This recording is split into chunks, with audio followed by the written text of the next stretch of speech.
Before we bring up our guest of honor, I would like to thank Mike Montgomery of Cal Innovates and Tom Galvin of 463 Communications for their partnership and assistance on many levels. And I would also like to thank Ken King and Skadden for opening their doors to us this morning. A few words about Churchill Club for our new guests in the audience. Our nonprofit mission is to encourage innovation, economic growth, and societal benefit. And we have been operating in the Bay Area here for 30 years this fall. We invite you to join us for future discussions, including the Smart Connected Home on July 27, drones on July 29, the U.S. Patent and Trademark Office Chief Michelle Lee on July 30, AI startups on August 26th, and the Churchills on September 24th. So you can see that we have quite a vibrant programming schedule. Finally, if you tweet this morning, please use the hashtags Churchill Club and Cal Innovates, and you will find other Twitter codes in your programs. Right now, welcome FCC Commissioner Ajit Pai to address the audience. Ajit.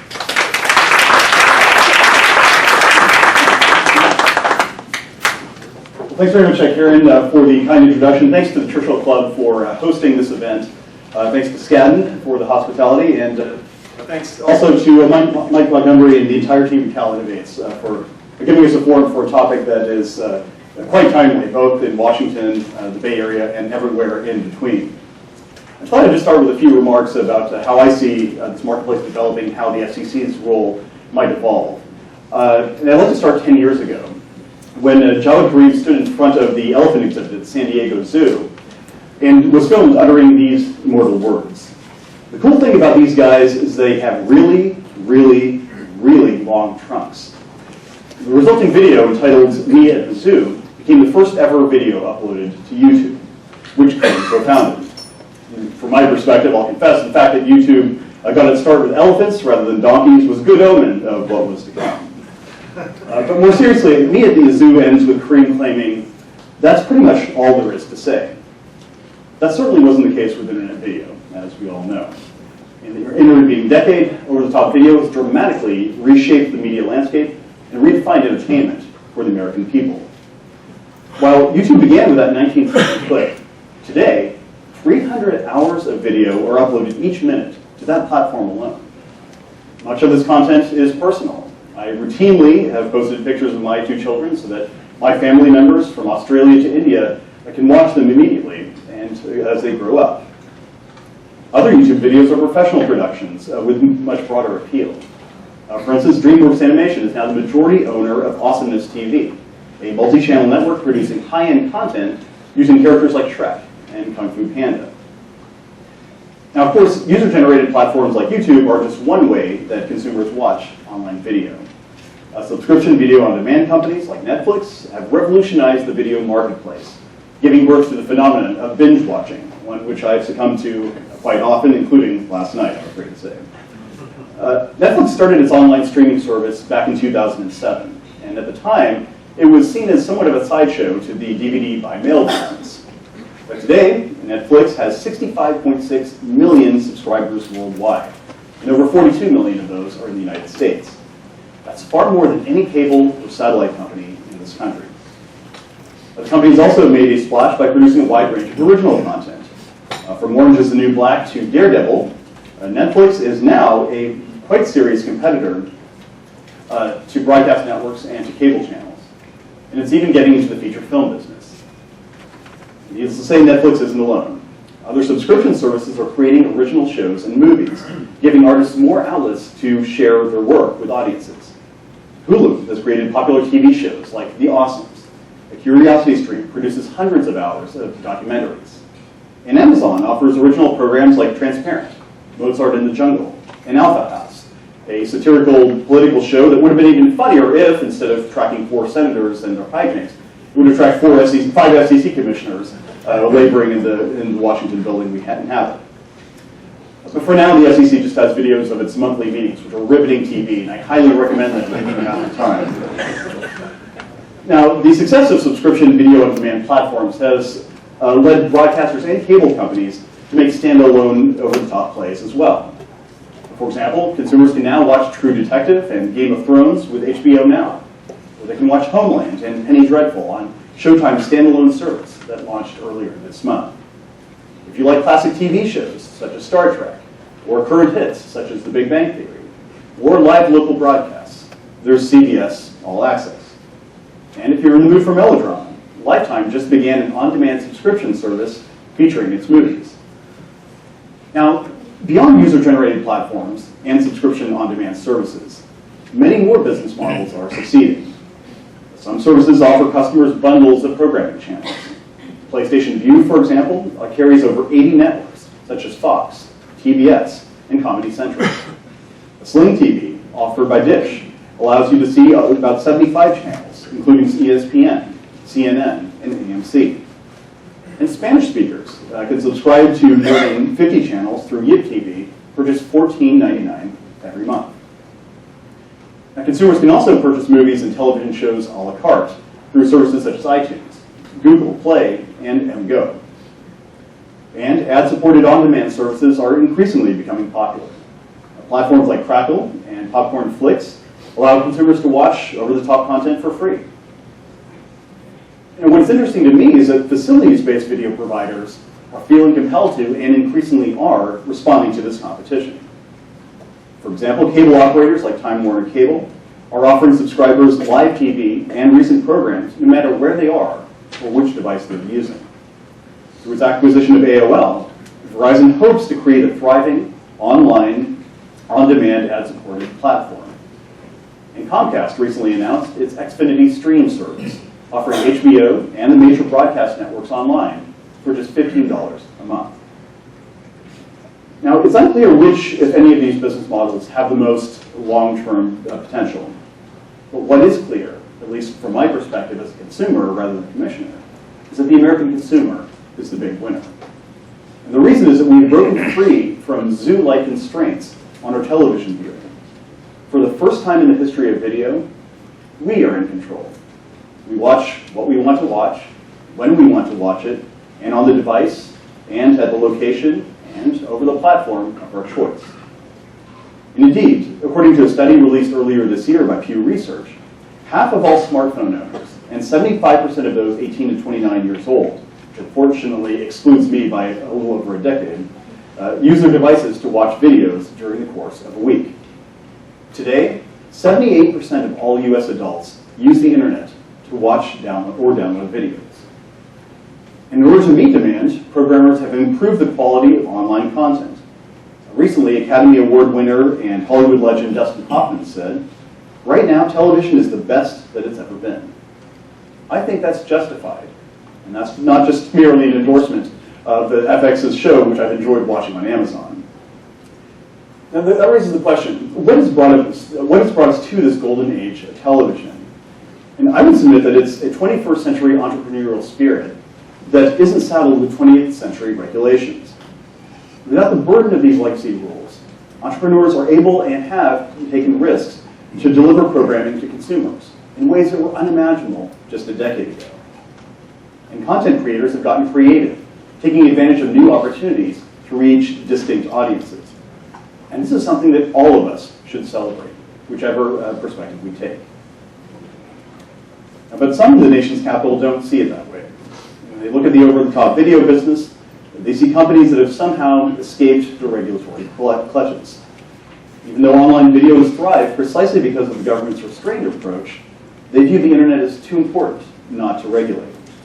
So they want to do for online video what many governments have done for, or more accurately to, Uber and Airbnb. In particular, the FCC's leadership has announced that this fall, the agency will consider classifying certain online video providers as multi-channel video programming distributors, or MVPDs. Now, that term of art comes from the 1992 Cable Act, and its meaning is as clunky and outdated as the term itself. And that meaning is essentially this. The FCC will regulate those online video providers like cable operators or satellite companies to treat PlayStation Vue like Comcast. Now, this morning, I'd like to make clear that I strongly oppose this proposal. Given the remarkable success of internet video, given that it's in its nascency, the burden should be on those who favor new regulations to prove what's wrong and to explain why we should change. In my view, that case just hasn't been made. Amazon put it well when it told the FCC recently, there's been no indication that additional regulation is necessary to enable this new industry to grow and to bring consumers even more benefits. Now, to be sure, supporters of more regulation paint a more benign picture. The FCC's rules, they claim, will assist online video providers. Or, to put it another way, we are from the federal government, and we are here to help. These words have sent shivers down the spines of generations of entrepreneurs, and over-the-top video providers, I believe, should feel the same way. Here's why. To begin with, the benefits promised are illusory. For instance, some claim that additional FCC regulation would make it easier for online providers to carry television broadcast stations by obligating those stations to negotiate in good faith with online providers to reach what are known as retransmission consent agreements. But there's one big problem. Even with such agreements, over-the-top video providers still could not show broadcast programming unless they also had the copyright license to do so. Right now, cable operators have a legal right to getting that compulsory license. But that license only applies to cable systems. And the US Copyright Office, better or worse, has taken the position that over-the-top video providers don't qualify. Now, some hope that the Copyright Office will change its mind, but I wouldn't bet on it. To state the obvious, an over-the-top provider with no physical distribution infrastructure is not viewed by that office as a cable system. And on top of that, the Copyright Office believes, and I'm quoting them, the internet market is thriving without any statutory licensing in place. And so, notwithstanding yesterday's federal district court decision to the contrary, the Second Circuit has already endorsed the Copyright Office's view. And so the FCC's regulations would likely compel retransmission consent negotiations that lead to the carriage of little or no programming. In English, these would be negotiations to nowhere. Now, the truth of the matter is this. Right now, nothing prevents broadcast programmers and over-the-top providers from negotiating carriage and licensing agreements. Indeed, plenty of broadcast programming is currently available online. To give just one example, PlayStation Vue already carries CBS, Fox, and NBC. But if programmers on the broadcast side don't want to give their content to particular online providers, unfortunately there's nothing the FCC can do about it because copyright law stands in the way. Also, let's suppose that the tables were turned. Let's say that a broadcast programmer wants an over-the-top provider to carry its programming, but that provider has no interest in paying for it. Now, right now, that provider is free to say no and to simply walk away, no questions asked. But under the FCC's proposal, the government would require that online programmer to negotiate with the broadcaster over how much the provider should pay for that broadcaster's programming. And if they don't, they could be sanctioned by the government. Now, I fail to see how this would promote over-the-top video. And I don't think that over-the-top providers want this kind of regulatory help. Now, the only other benefit that pro-regulation advocates have mentioned is access to channels that are owned by cable companies. But here are some facts to keep in mind. Today, only 11% of program networks are affiliated with cable operators, and just 3 of the top 20 are controlled by cable. Moreover, over-the-top providers already have access to much of that programming. For instance, PlayStation Vue carries Bravo, CNBC, MSNBC, NBC Sports Network, and USA, all of which are owned by Comcast. Sling TV carries AMC and WeTV, which are affiliated with Cablevision. As a result, all that the FCC's additional regulations would do would give over-the-top providers access to a few channels that are already available to them online. Now, stepping back and looking at the big picture, if the benefits are so minimal, then what exactly is motivating this push to regulate over-the-top video companies as if they were cable companies? Why try to fix what isn't broken? In my view, it's all about increasing the FCC's authority, about putting the FCC at the head of the digital table and bringing another industry within our reach. Today, the FCC's leadership says that it only wants to regulate certain online providers as MVPDs, those that provide multiple channels of linear programming. But once that camel's nose is under the tent, based upon my long experience in Washington, I'm confident that the body will soon follow, and that the FCC will seek to regulate other business models as well. You can even predict one of the arguments that will be made. Why should we regulate some online providers under these heavy-handed regulations, but not others? And so over-the-top innovators, I submit, should think long and hard about whether they really want the FCC as the regulator. For example, do you want the FCC telling you what programming you have to purchase and at what price? Because if the FCC regulates you as MVPDs, programmers will be able to file complaints at the Commission about your decisions to refuse to carry programming, as well as the terms and conditions of that carriage. Do you want the FCC to regulate the volume of the advertisements that you show? Do you want the FCC to regulate your employment practices? Do you want the FCC to impose greater closed captioning and video description requirements upon you? And that's not to mention some of the more arcane rules that apply. Things like navigation devices, signal leakage, inside wiring, access to apartment buildings. It's unclear how those rules would apply in this space, but apply they would have to. Now, many in this industry understand the risks.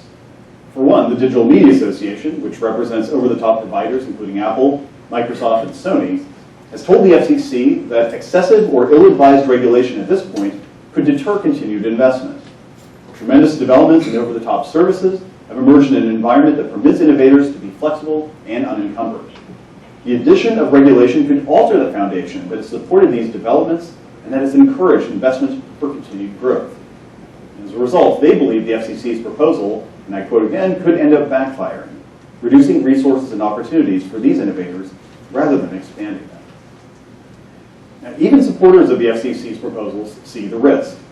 For example, Pluto, a linear streaming service, says that certain of the FCC's regulations applicable to legacy MVPDs would unduly and unnecessarily burden companies seeking to offer new innovative services, thus deterring entry into and stifling success in the emerging market for online video services.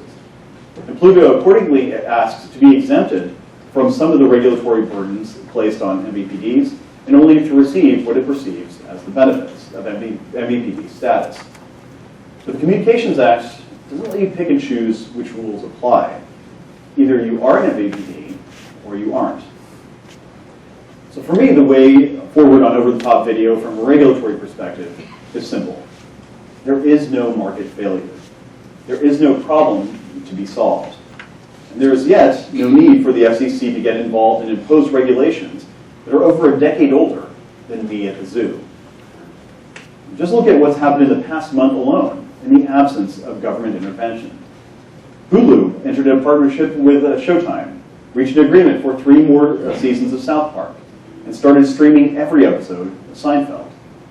Netflix announced the 2015 release dates for its first original feature films. Amazon reached a deal for programming from PBS's Masterpiece franchise. Verizon agreed with Scripps to create HGTV, Food Network, and Travel Channel on its forthcoming wireless, over-the-top subscription video service. Comcast jumped into this fray with the Stream offer that I mentioned earlier. And Showtime and Lifetime launched new over-the-top subscription services. Just about every day, it seems, there's another market-driven, privately negotiated deal that benefits online providers, content creators, and, most importantly, consumers. This is a good thing, and it's all happened just in the last month. In some regards, the way this issue is playing out reminds me of the lyrics from the classic James Bond theme song, Goldfinger, sung by the great Shirley Bassey.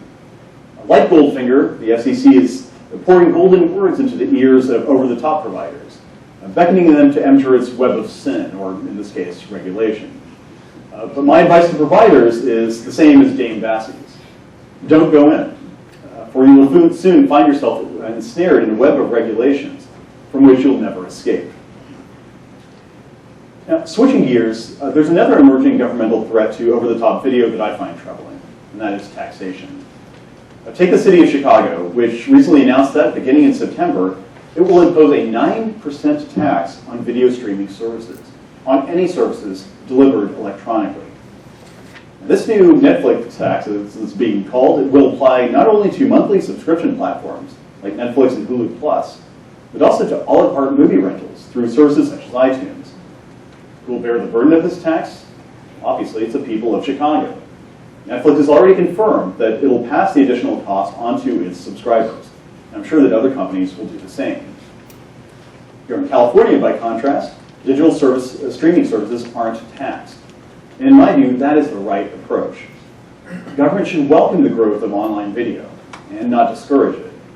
It's a basic principle of economics that the more you tax something, the less you're going to get of it. And that's why, for example, Congress prohibits states and localities from taxing internet access through the Internet Tax Freedom Act. And that's why I'm pleased that a bipartisan group of lawmakers in Washington, including Senators John Thune and Ron Wyden, and Representatives Lamar Smith and Steve Cohen, have co-sponsored the Digital Goods and Services Tax Fairness Act. This legislation would prevent localities from imposing duplicative and discriminatory taxes on digital goods and services, including over-the-top video. As Senator Thune put it, the bill would help to ensure that the digital economy remains a source of innovation and economic vitality. Now, to this point, I've spoken about what government should not be doing. So you might wonder, is there anything the government should do to aid the growth of online video? And the answer to that question is yes. I've got to mention the one element that's critical to all the digital innovation that we see in the online video marketplace, and that is broadband infrastructure.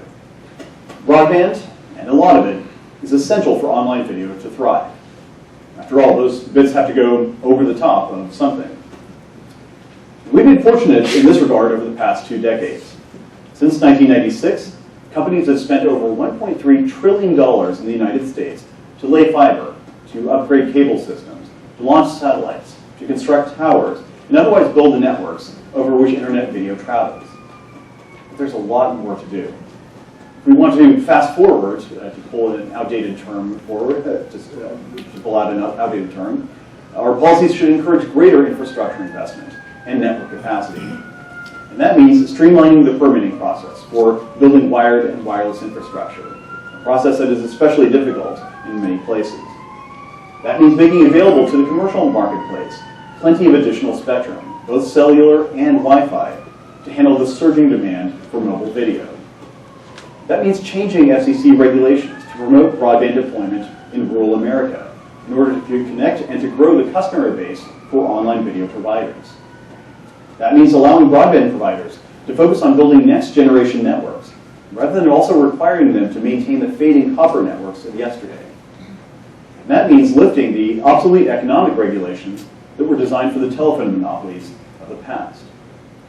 In concert with a more forward-thinking view, we will make broadband more ubiquitous and more robust. And the more ubiquitous and more robust these high-speed networks become, the more creative online providers can be in meeting the demands of the video consumer. Now let me close with just a brief personal observation.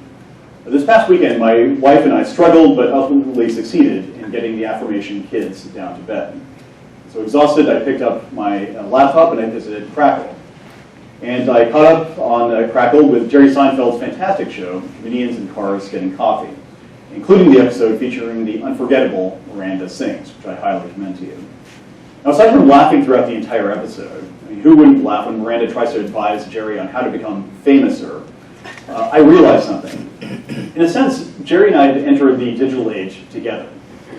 20 years ago, I either organized my Thursday nights around NBC's must-see TV, or I programmed an analog VCR to be able to watch a comedic master of the domain on a virtually immovable big television. But now, Jerry could pick how to reach me and millions of other people. And I could easily pick when, where, and how to watch him. What a dramatic and positive change that is when you stop to think about it. And it's for this reason that I think the government should let the success story develop. Let's not treat over-the-top video companies as the next Uber or Airbnb, entrepreneurs that have to fight endlessly against regulations that are inspired by the past. Let's let innovators innovate and consumers consume. And to borrow from Jawed Karim a decade ago, that's pretty much all there is to say. Thanks again to the Churchill Club for hosting us today, to Cal Innovates, to Skadden, and thanks to all of you for coming. I'd now like to welcome our panelists, including moderator Colin Dixon, who have forgotten more about this space than I'll ever learn. Hopefully they'll inform me as to how I'm wrong, but hopefully why I might be right. So thanks very much.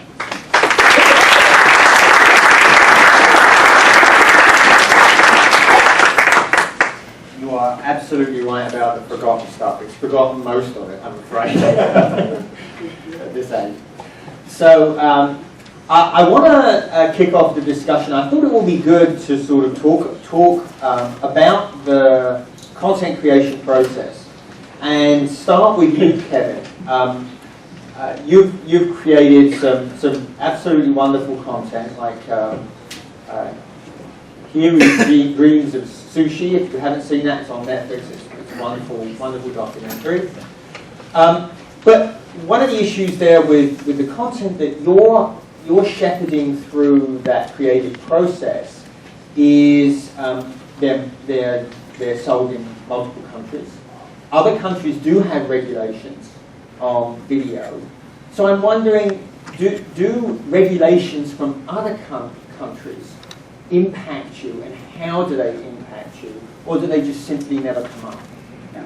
I think that there is this, well, to take one step back, from a content creation perspective, it's almost, I won't say irrelevant in terms of how regulation works, but that doesn't influence what we are or not doing, right? So what I think is great is, to take some of the comments that you made about just sort of like the democratization of distribution, from a content creation perspective, I think it's really put the pressure on us in our community to create better content. So if you're watching Jerry Seinfeld on Crackle, it's because of Jerry Seinfeld, right? Crackle is merely like this conduit to get to it, and right, there's all this facility, but then the content creator unto itself has to be that much better because the demand is, because there's so much supply, that okay, what are we going to watch or not watch? So Here Dreams of Sushi, for example, which I'm very privileged to have been a part of, all driven by a filmmaker, I had no idea how that would or wouldn't work or cross over in the marketplace, but ultimately it worked because it was good content. So I think that what happens sometimes is we get marred in this idea of technology and regulation, but from our perspective, and I'm curious to see where you guys sit, is that it's relevant only as it relates to once we get it made and completed, but in terms of actually influencing how it's made, we're just worried about making it good, if not great. So, but it's not just a question of being good, it's a question of being found, right? Now, we have a situation in the US where there are really 4 dominant SVOD players. If you're not on those players, can you be found? Oh, I think absolutely. I think if you look historically 2, 3, 4 years ago, YouTube decided, okay, we're this great platform, we're going to give out $100 million to all these content creators, you're going to make stuff, and because we're YouTube, and we have all this access, we're going to put it up and everybody's going to watch it. It was a completely failed experiment, right? So YouTube was the most ubiquitous platform for content consumption, hundreds of hours every second. And it failed in terms of the content consumption because it wasn't good. So I think with platforms and technology are realizing that it's not just so much the accessibility to the content as much as it's actually the quality. And now you look at what YouTube's doing, they have an original content group.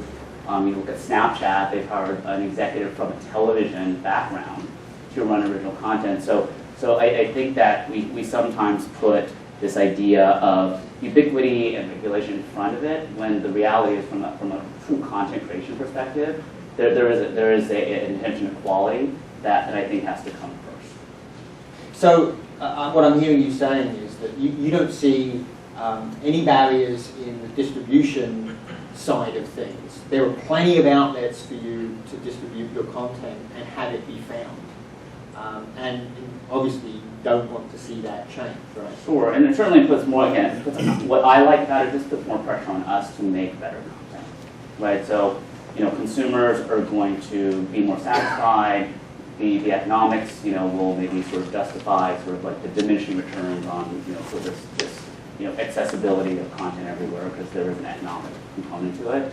But I just think that the ability, the content creator has now has become much more entrepreneurial in how they're thinking about it, how they're distributing, how they're marketing it. So I don't think that Netflix, Amazon, these are, if you're not up there, that these are gatekeepers that absolutely cannot get your content out there, because there is a ton of opportunity to distribute your content without needing these 1, 2, 3, 4 gatekeepers, which frankly historically existed when we had 3 networks, and that's how you got your show on the air. Indeed. It seems like that business model is pretty irrelevant on the web, wouldn't you say? Yeah, in terms of meaning these gatekeepers. Yeah. No, absolutely. I mean, there's Gumroad, VHX. YouTube in itself. Right? I can create my own economy without the need of relying on sort of like this gatekeeping media. Yeah. Dan, let me bring you into the conversation. You've been in a situation where you've created content in both mediums. You've created it in the regulated television industry. You've also created content in the wide open west of the web. Is there a big difference in producing content and services in those different arenas? Yeah, there's a big difference. So I spent some time over at Disney, and then I was at Yahoo, and now doing my own app. And I'd say, I mean, the primary difference is when you get companies like Disney and other large networks is that you typically spend a lot of money developing this quality content that'll live on broadcast and cable. And really, it gets to that discoverability point. You tend to spend a lot of money marketing that content. And so even Netflix has gotten into this in the last few years, where the success of House of Cards, at least in LA where I live, there's billboards everywhere promoting the next season of those. So despite the fact that they're spending that money and it's available online, I think that there's still that need in more of the traditional space to market and promote, which I think is interesting. And I agree with some of Kevin's points as well about the accessibility of putting content out there. I think the issues that I see still are discoverability. To me is still an issue where it's easy to get your content up, but it's hard to get people to find it. And really, that leads to the second point, which is around curation. And so, how do you find the right content for you? And it's all a personal taste based on quality and interest level. And I think I would argue that I think Facebook is probably doing the best job to date in terms of curation, just predominantly because they're basically curating it off of your friend list. And I think that there's still a long way to go in terms of that curation model to really make it successful in the future. So in your mind, social is a critical component of discoverability? It's one part of it, yeah. I mean, there's various signals that you can use to identify that. When I was at Yahoo, we worked on Launch, which is sort of the original streaming music service. And we used a variety of signals. So you think about the Spotify's and Pandora's today, it was really based off of this concept of what type of music do you enjoy listening to, and as you listen to 3 or 4 tracks, you start to build a better idea of what stations you'd want to listen to. And so I think that model of curation where you're taking signals nowadays from social, from influencers in the marketplace, from bloggers, from Snapchat is a great example, and others. I think that's going to be really critical in the future, alongside just any trending topics. So, U.S. Women's World Cup wins in soccer. There's some great clips that will come up immediately. If it's a top trending story, then that's interesting to you. Then that's something that should be a signal as well. Hanan, I want to ask you about obviously you're an investor. Do you see a big difference between the companies that are focused, open web, delivery, services, etc., technology, between those companies and companies that are delivering into regulated markets like MVPDs? Do you think about them differently? Do you invest differently? Yeah, I mean, I think the biggest difference is the companies that operate on the open web move a lot faster. Right? I mean, that's ultimately. By the way, like one observation I'll make, I think this whole panel is in agreement. It's like we should bring the other commissioner who's disagreeing. Because I think we all have the same philosophy. I would say technology solves, in this case, what regulation needed to solve in the last generation of technology. And I think that's kind of the observation that maybe you should stress to the rest of the folks you're trying to build consensus with, because it all comes down to customer choice. It's all about creating services, content that customers want to buy. And before it was about, hey, how does great content get distributed when you have these entities in the middle that have control over what gets distributed. But in an open platform, that's not a problem. So it's all about letting all content flourish, and technologies reduce the cost of content creation. So we create a lot more content today, and it's all about solving discoverability and curation with technology. So I don't know why regulation needs to be the middle of this whole thing anyways. So let me push on that idea a little bit. The power of incumbency is just as strong in the web, if not stronger. I might argue it's a bit stronger than it has been in traditional delivery of particularly entertainment services, right? An MVPD, if you couldn't get on your local cable provider's service, you didn't have a business, right? Today, incumbency is a little bit different, but it is still there. Netflix, for example, is the must-have client on every single device. And it looks like their growth is fairly unbounded at the moment. And the web has this habit of anointing, I don't know how it happens, but we seem to end up with one dominant player in each area.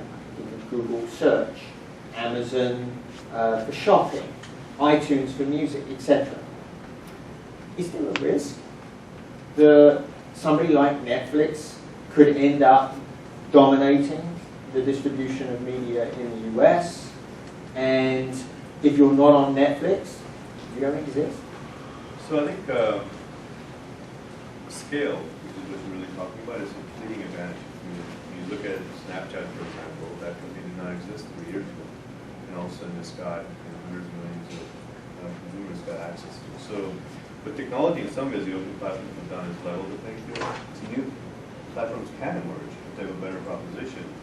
To the extent that there are monopolistic platforms, there's YouTube, there's Facebook, I do think, so this whole idea of, I call this algorithmic accountability. So it's about them having algorithms that are fair, and Google gets this sort of brought up to them all the time around search and like which search results pop up versus not.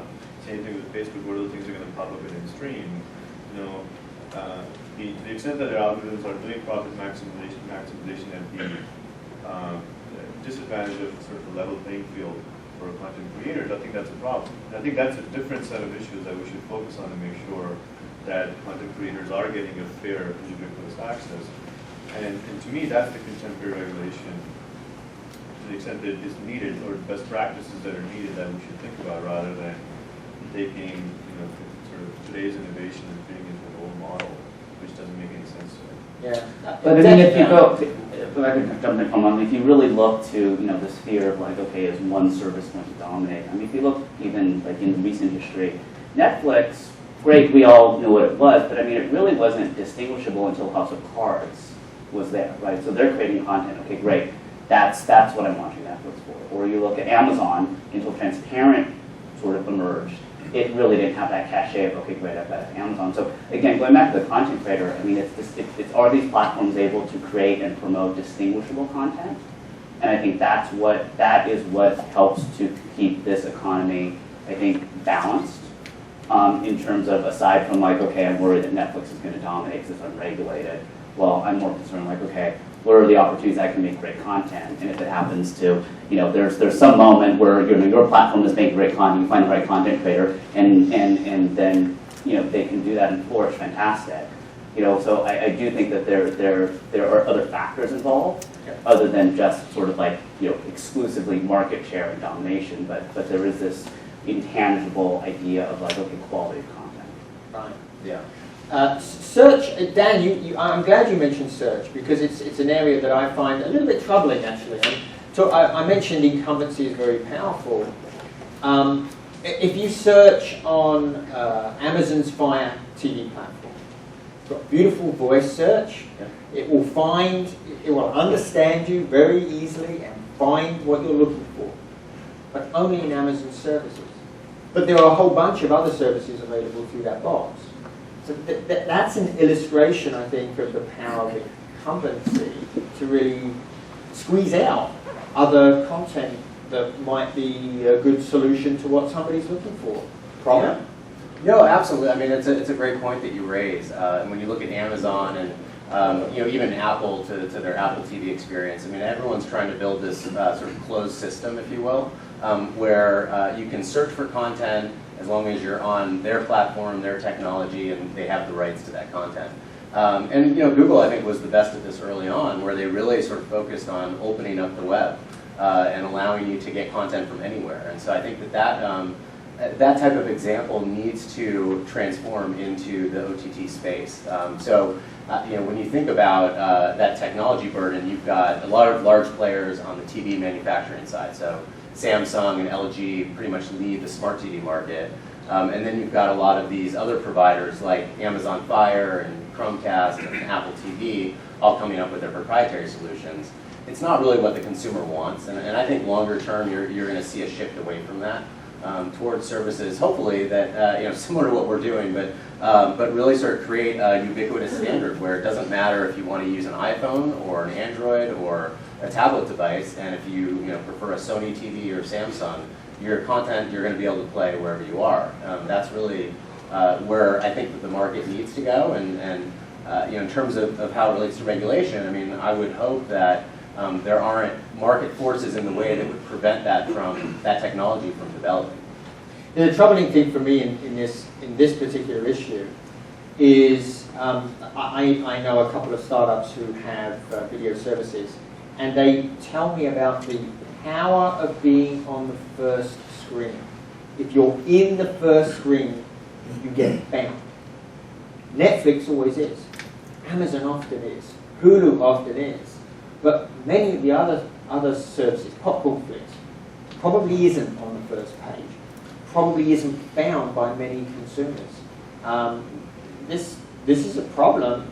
I mean, does it raise to the level of requiring regulation? Yeah. Well, I mean, I can take it real quick. I mean, it's always better to be in the first spot or the second spot, and even going back to traditional, web, you always want to be above the fold. That was always a better placement. But I think when you look at the overall marketplace, even right now for the boxes and for smart TVs, that usage is still relatively low. So everyone's buying a smart TV because the costs have come way down. But the percentage of people that are clicking on anything other than a Netflix, and even with that, it's still in the low single digits to maybe 12 to 15%, depending on which statistic you look at. So yeah, I mean, I don't think it's necessary for regulation. I think it just shows the power of Netflix today. That might change in the next 2 to 3 years. Indeed. Actually, I wanted to ask you, our market, let's keep it open, free, unregulated. But other markets are not like that. Is it fair to allow those markets unregulated open access to our market when we don't have the same with theirs? It's a good question. I think, generally speaking, I'm hesitant to impose regulations that essentially require open access, because ultimately it ends up being a case of the regulator being a middleman as litigation, as negotiations break down. I tend to think that there has to be a concrete market problem to solve before we try to solve it. And also, if I could go back to the topic that was just discussed, I think that it's a really important point because it's something that we see over and over again. And this is ancient history now, but the government's investigation in Microsoft in the context of Internet Explorer, the entire point there was something similar, right? You had Internet Explorer as the default browser, so how would any consumer ever figure out to use another browser and crush Netscape or crush incipient browser competitors? But now we know how that debate has played out. As Hemant, to borrow a point from Hemant, technology solves the problem in a way that regulation either couldn't or could only do too late. And I have in my office an article from the early 2000s about the AOL-Time Warner merger that people urging the government to block this transaction because the consummation of it would lead the combined company to have an unbreakable monopoly over instant messaging. Just think about how, if the government had intervened in that case, what would the implications have been? I mean, there would have been a lot of unintended consequences, and we would have solved the problem that ultimately technology and consumers would have solved in concert. And so I'm generally hesitant to take a snapshot of the marketplace in a moment in time and assume that that marketplace is the way it's always going to be. There are a lot of risks, I think, when the government gets involved based on what it thinks is happening at the moment. Additionally, with respect to some dominant providers and some non-dominant providers, I think Kevin raised a very interesting point, which I guess I would call sort of the field of dreams approach. If you create good content, then they will come. And it's almost as if, given the way things become viral, and the way I found out from Crackle was through somebody I trust on my social media network and somebody I follow on Twitter. And that's just a classic example. I've got to think that the democratization of viewership, of innovation, is going to lead a lot of creators to be able to connect directly in ways in which it's unimaginable. It really is unimaginable a generation ago that you'd have the freedom to innovate in this way. You'd have to spend so much time negotiating with the gatekeepers instead of worrying about creating content. And so I guess in that environment, I'm a little hesitant to stick the government in the middle of it. It seems like trying to regulate a Netflix, it's a very different situation than with an MVPD, right? Because an MVPD is entirely local. Netflix is the biggest, becoming the biggest global distributor of content, right? So how do you go about regulating that? That's something that seems like it's something way, way bigger than just one country. I mean, as a general matter, I tend to think that ex post rather than ex ante regulation is the better way to go. What I mean by that is instead of a preemptive regulation saying that, okay, because of Netflix's potential dominance of other companies, significant market strength, we're going to regulate everybody in this industry according to X, Y, and Z rules. I would much rather take, for example, an antitrust approach, which is to say, if the government has concrete evidence of an anti-competitive behavior, Netflix is explicitly, precluding competitors from entering this space, or is disadvantaging a particular programming in a certain way that has a demonstrable effect, then the antitrust laws, Federal Trade Commission regulations are better suited to take care of that after the task in a more surgical, if you will, way, as opposed to preemptive regulation that covers everybody from the Netflixes all the way down to the new in-screen video folks who are doing something new. Right, right. I would also say, just on that point, I mean, when you look at something like a Twitter in terms of technology that's really connected the world in a way that didn't exist 5 to 10 years ago, I think mainly as a news source, similar to Netflix in terms of its reach, and probably even wider. But I think that having that globalization of technology and content is generally a good thing for not just the U.S., but for other markets as well. So actually, Kevin, I wanted to ask you about one thing that I've noticed seems to be happening is that China is actually beginning to regulate, if you like, some of the production of movies in the US, because we have to make sure the Chinese market is too big to ignore. So we make the movies differently so that they're saleable later in the Chinese market. Are you seeing this? Well, I'm asking this because I really want to see what the impact of regulation is on content. Oh yeah, absolutely. I mean, I think that there's a moment where how much will you compromise creatively? Because again, it's can we get those dollars to fund the content? Can we monetize it within the territory? And look, it's China. It's an international country or a foreign country. Everybody has their own cultural values and how they feel they need to work within the constraints of their own particular culture and whatever that history is. So there's no judgment on that. But it's okay, so how do we access that market? And certainly we're going to have to be malleable and change certain things and paint certain things as positive or not positive in order to be able to monetize within that country, which I think is totally fair. But it's a reality, I think, that's existed for a very long time, right? It just seems to like, China, fine, it's just at the forefront, but I mean, there have been, regulations in European television for years about what can and can't be broadcast, or what kind of American content when and can be put on television or not. And so there's been a ton of regulation, and it's now just at the forefront because the economics of it, globally, the globalization of how we just think of the world as one as opposed to many. And so I think there's other factors, but I don't think it's it's not a new influence on how we create content. It's just much more magnified. And Hemant, when you're looking at new startup opportunities, is that one of the? Do you look at the regulatory environment for that technology or that market that is pointed at? Is that something that you take into concern when you're thinking about investment? Yeah, I mean, I think it's a complicated question. I would say a lot of markets are regulated. If the regulation is stable, then you don't care as much about it as you focus back on, hey, is this a place where the proposition is great for customers and can you build a company that can grow very fast? If there's fluid regulation, you usually try not to touch those types of investments unless they were real keen on, whether it's Airbnb, short investors, or Uber and whatnot. But in general, I will say that if you look at the last 5-10 years, the kinds of companies that are getting funded, they're all touching regulation. With the Affordable Care Act, the companies getting built, their health exchanges, we've invested in some of them. You look at education, you look at the work that's going on energy, they all touch on regulation. So I mean, it's not sort of a simple answer as to do we always do this or not. In general, if we can avoid regulated markets, we avoid them. you were sort of bringing up Europe and China. There's a reason why the global platforms are all coming out of the U.S. because it's sort of born out of an open environment. And I do think in the end that's going to trump. Technology is always going to trump regulation. I mean, when you think about the next 20 years. And so less regulation is better. Once we all agree on. So let's talk a little bit about. You mentioned the way the FCC is thinking about implementing this regulation is on broadcast, on that sort of format. And in the past, I've wondered, does broadcast really have a future online? But there's one service in particular where it clearly does, and that's Twitch. Are you aware of Twitch? I haven't used it yet. So Twitch is, I don't know if any of you are aware of it, Twitch was actually just recently purchased by Amazon for about $1 billion. And what they do is they allow gamers to broadcast their gaming. And kids use it like TV. I have a millennial in my home. I wish I could get rid of it.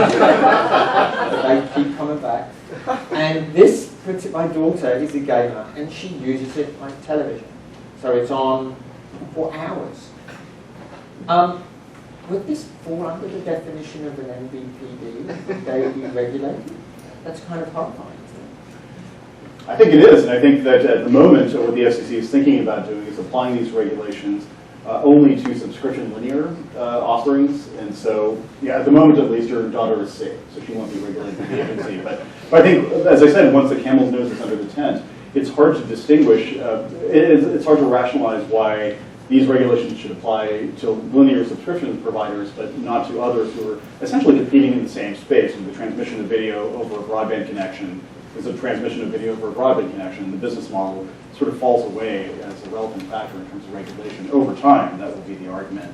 I think it's increasingly going to be a challenge, too, to think about how to even construe some of these services. I mean, Twitch, for example, or I use Periscope and Meerkat a lot. It's sort of this user-generated live content that is essentially broadcast when you think about it. I mean, it's one-to-many over a wireless connection or a Wi-Fi connection.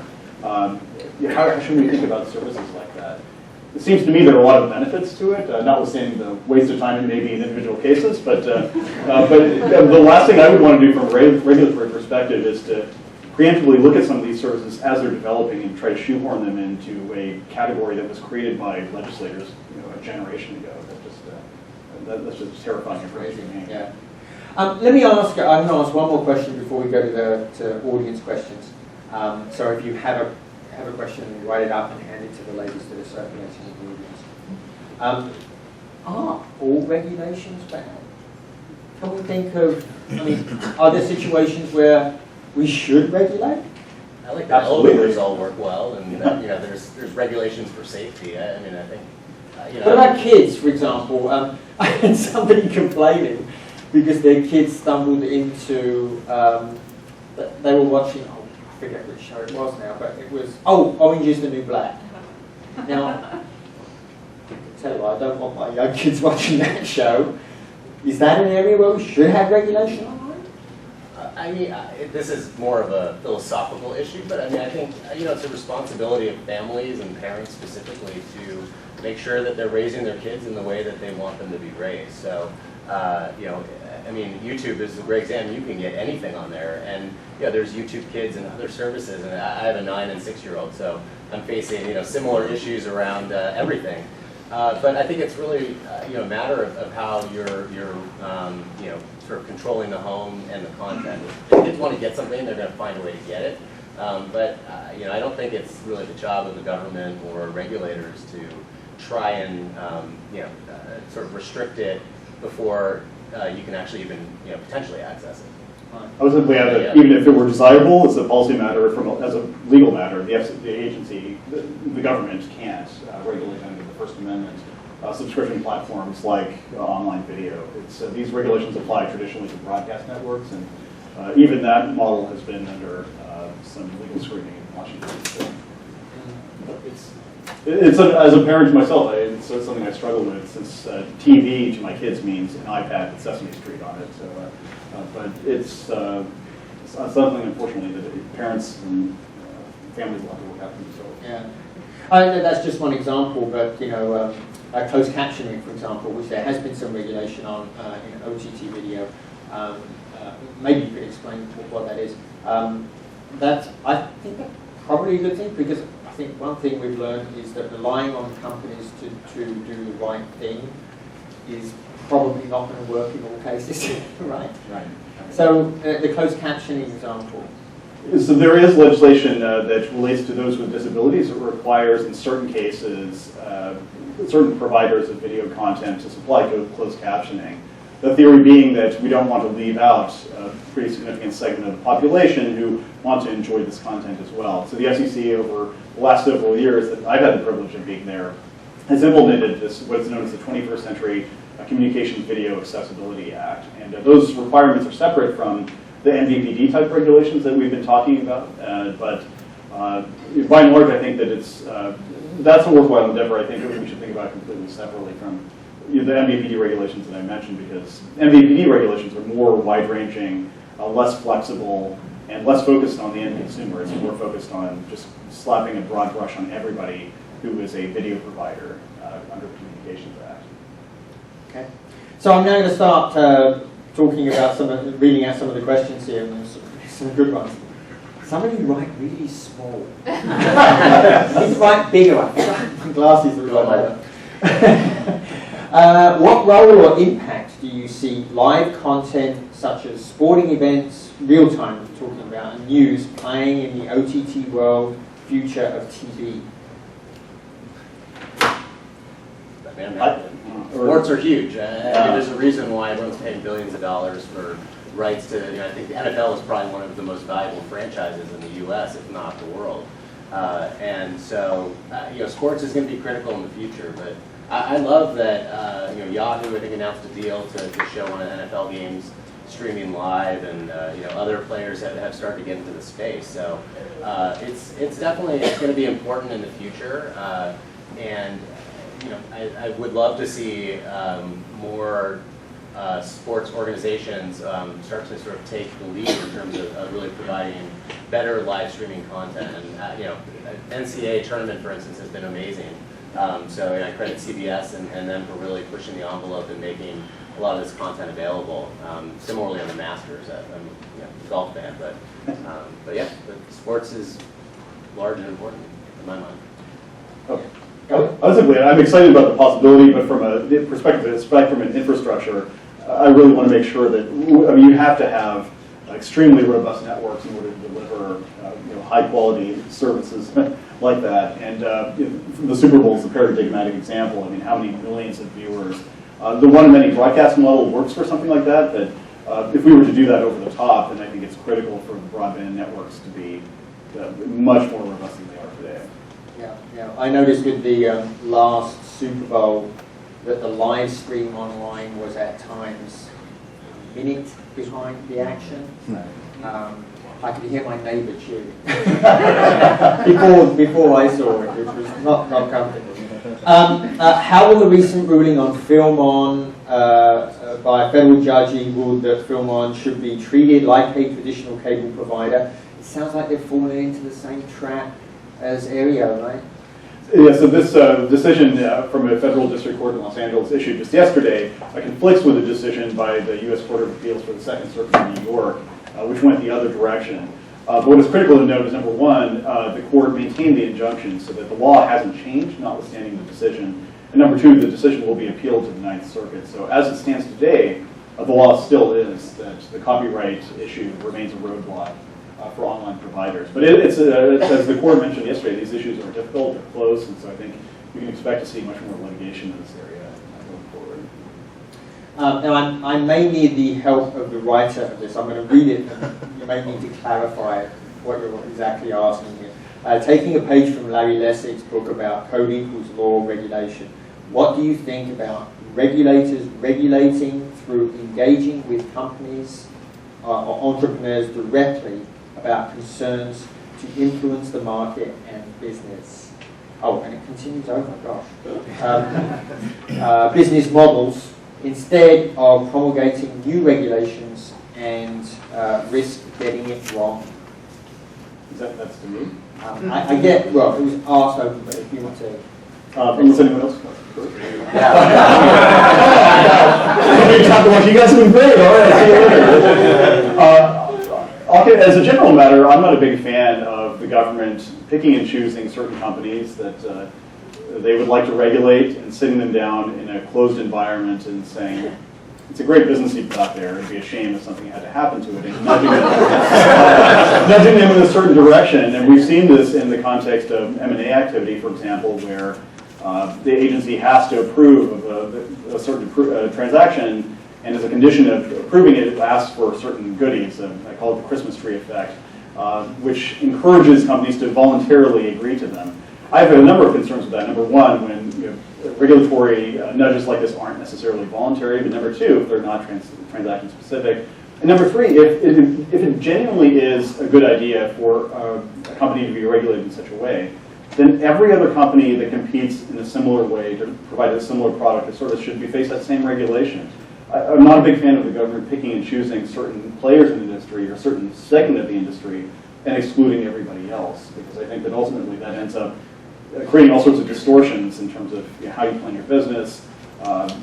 It makes Washington all the more critical, and people start lobbying us for special favors. And some of those favors take the shape of, please regulate my rival because they're doing something that I think is really, really bad, but don't regulate me. That's, I would say, 80% of the meetings I have in my office are people trying to convince me of that. And as a general matter, either the regulations apply to everybody or they don't apply. That's the overall philosophy I take.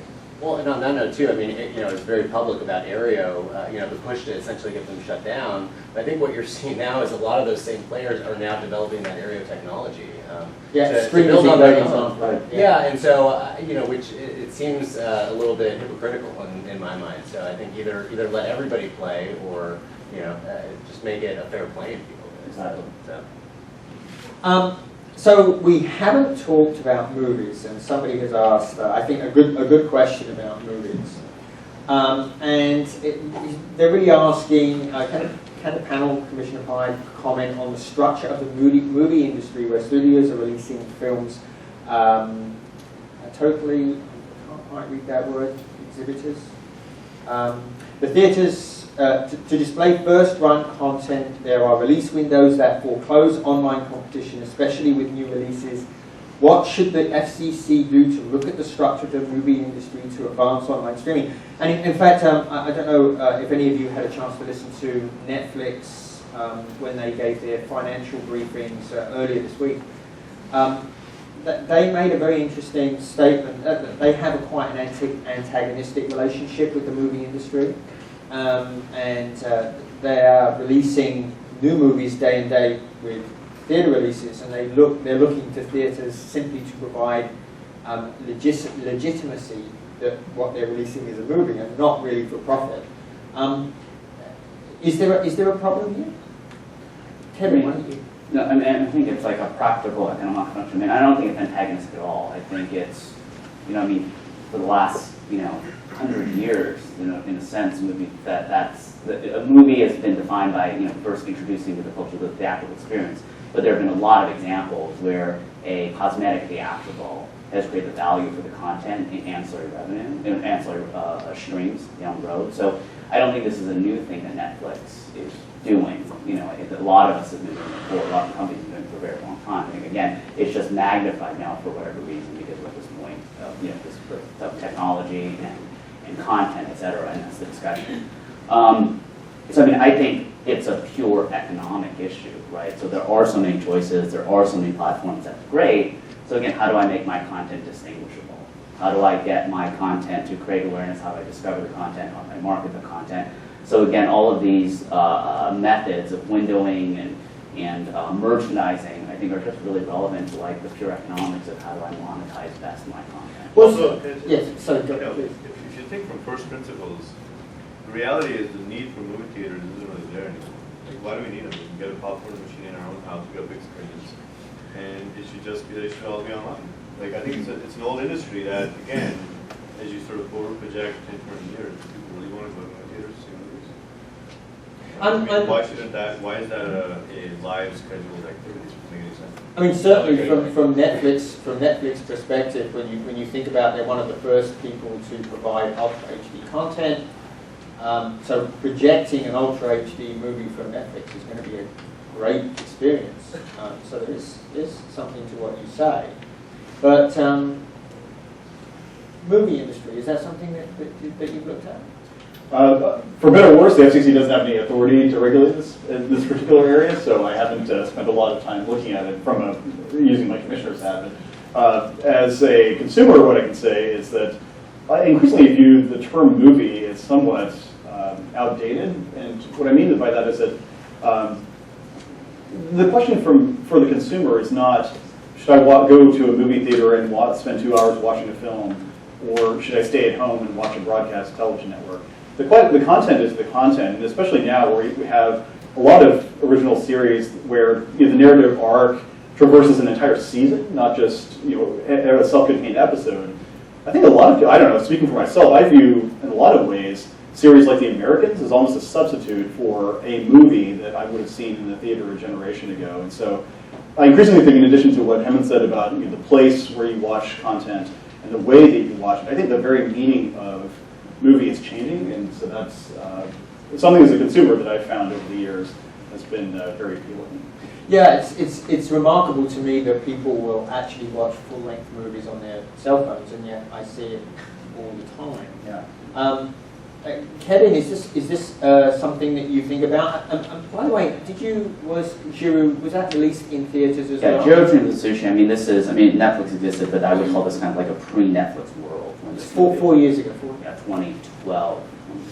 So that was a traditional theatrical release. But I think to your point though, I think Jiro Dreams of Sushi, if it were released today, it would have to fall. I think it would follow a similar pattern of going theatrical first, because there is this consciousness, the shared consciousness. Okay, we see a movie together, we talk about it, we experience it. We rally around a Thursday evening or whatnot because there's a fixed time to watch it, and then that creates the word of mouth. So I think that there's all these. I think that the concept of going to movies may be slightly anachronous, but I still think it works for a certain kind of content, right? And again, I think to your point earlier about curation, consumers want curated content to some degree. So if Warner Brothers says that this franchise is worth spending $200 million on, and we'll market it, put it out in theaters, then that's going to have an impact on consumers. Say, okay, great, that's worthy of my $10, $15, $20. For taking my family out, spending 3 hours that evening, and that's going to be the experience. So, I think it's just that there's still relevancy, I think, to every form of distribution. It's just, is the content appropriate for that particular platform?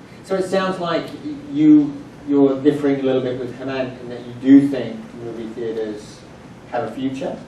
I do. Not in the way that they have historically, but I think that in the way that movie theaters have a future, in the way that Meerkat has a future, right? So that there are all these shifting things, and I think that everyone is still going to find how they want to consume their content. Where sometimes I like to go to movie theaters, sometimes I like to watch on my phone, and sometimes I'll watch on my computer, and it's just what's my mood, how much time do I have, what's efficient, do I want to do something solo, do I want to do something with friends? So there are so many different factors, in terms of that, and I think it's great because we have so many different options. I have a myriad of ways that I can consume my content and enjoy it, and enjoy it in different ways in each experience. Well, I'd say going back historically too, with the advent of TV in the 1940s, 1950s, there was a fear from exhibitors in movie theaters that they would go out of business, right? Why would you ever go to a theater again if you can experience it at home? And then similarly, when VHS and then DVD and others came out, there's always, as technology evolves, and to your point earlier, there's a fear from the existing establishment and the industry around that. But what we've seen specifically on the content side, and music is a great example of this as well as video, is that the content only grows, right? The viewership and the time that people spend watching or listening to this content, it increases. So I definitely see your point about not necessarily wanting or not going to the theaters in the future. I think the exhibitors need to create that better experience, which in a lot of ways they're already doing in terms of better seating, food options, and other things to really make it more of a complete experience. So I I do think that they will exist, but they're going to exist in tandem with being able to really just, if you want to watch it at home, day and date, great. And I think it's just figuring out what that right model looks like. It's going to work out well for the consumers in my mind. Okay. And I'm glad actually that Kevin, I think you mentioned Meerkat. We didn't talk about Meerkat and Periscope. These are live broadcast apps, so you can broadcast what's going on around you from your phone directly. Are there concerns with these types of services that might lead us to regulation of those types of services? I mean, for sure there are privacy issues, right? So certainly using the Pacquiao-Mayweather fight that recently happened as an example, there you had a number of people live streaming the fight, which was otherwise $100, I believe it was, for pay-per-view.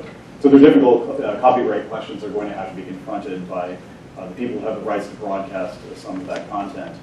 That's beyond the FCC's bailiwick, but I think one of the interesting things from a consumer perspective is going to be how do companies that have the rights to broadcast, say, an NFL game, try to incorporate, or do they try to incorporate services like Periscope and Meerkat so that you might have, for example, as I was saying earlier, a member of New England Patriots with a smartphone on the sidelines capturing Tom Brady cursing at his offensive lineman or something like that, and you would have that as an adjunct to the overall broadcast. Could that provide value to the relevant broadcaster, CBS, NBC, or whoever it is?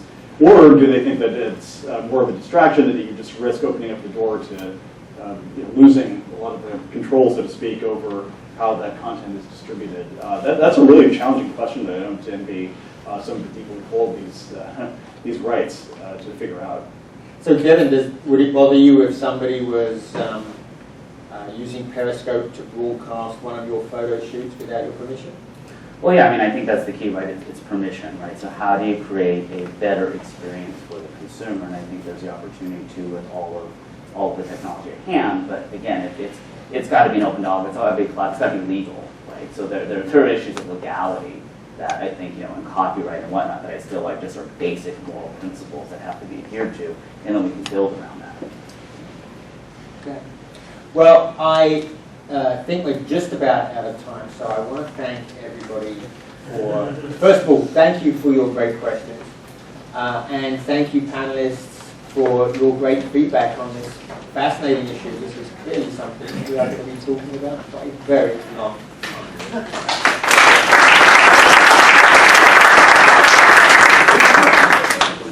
I'd like to also thank our speakers for sharing their viewpoints so candidly. We appreciate that very, very much. We do have a small token of appreciation for you in the form of the Churchill Club speaker T-shirt. Thank you all for coming.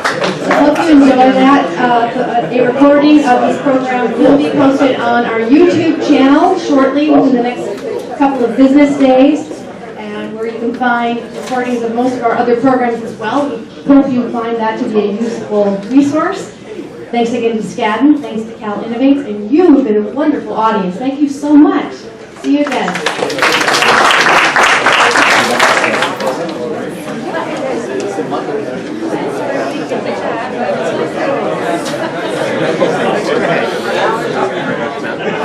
Did you have to leave home? That's what I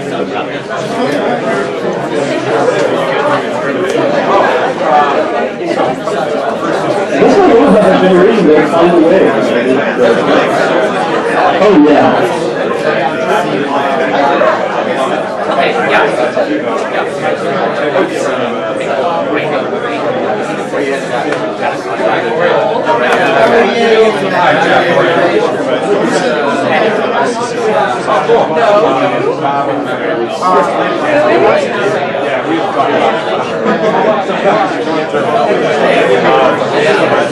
Great job.